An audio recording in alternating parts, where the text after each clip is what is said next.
大家好，欢迎来到加可能金融课堂。本节我们来看一下 A 股。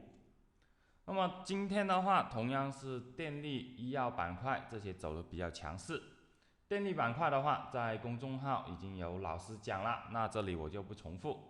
我来挑一下医药板块的一些个股案例来分析，让大家学习。那么我们先看到第一只双城药业。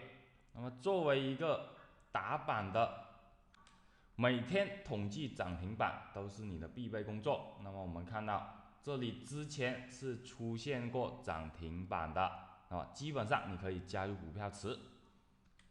我们在30分钟级别可以看到，在之前这里的涨停是因为下方出现了中枢扩展，我们可以看到，那么这里的话，你一般是不可能捕捉到的。因为只有出现涨停了，我们才会去关注它。那么也就是这里，我们看到近期回调，在这里我们软件云长大师已经给出3买提示，并且有海底捞月信号出现。那么这里就是你的机会。那么这个涨停板是可以轻松捕捉到的。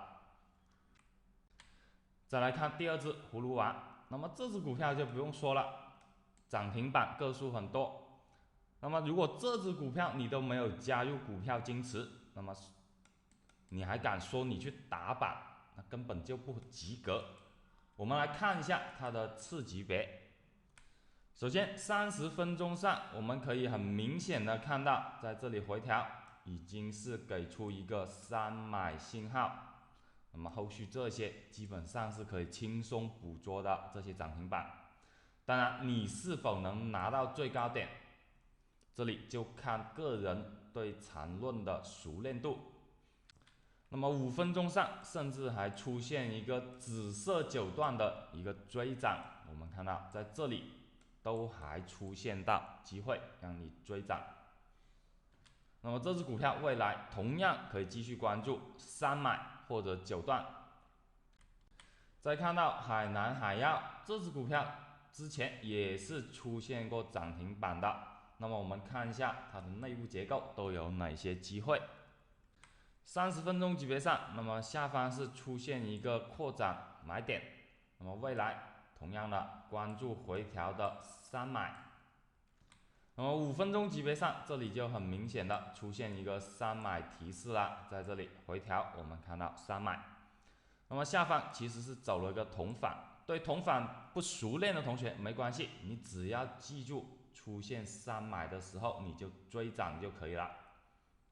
盘中云长大师会给到大家提示的，你只需要盯盘盯好。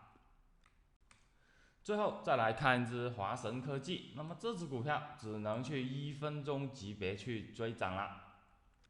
我们看到1分钟级别在下方是出现了紫色9段的一个扩展，那么就是3买，紫色3买。目前只能从1分钟去追涨，未来同样的盯一个回调3买。这种股票，除非你把医药板块内的个股当天全部筛选一遍，否则你不可能提前发现，除非它当天涨停。最后再强调一下，打板一定要控制好仓位，设置好严格的止损纪律，当条件符合的时候你再介入。好了，今天我们就讲到这里，以上分析仅代表个人观点，不构成任何买卖操作建议，风险自负。让我们感谢伟大的缠论，我们下节再见。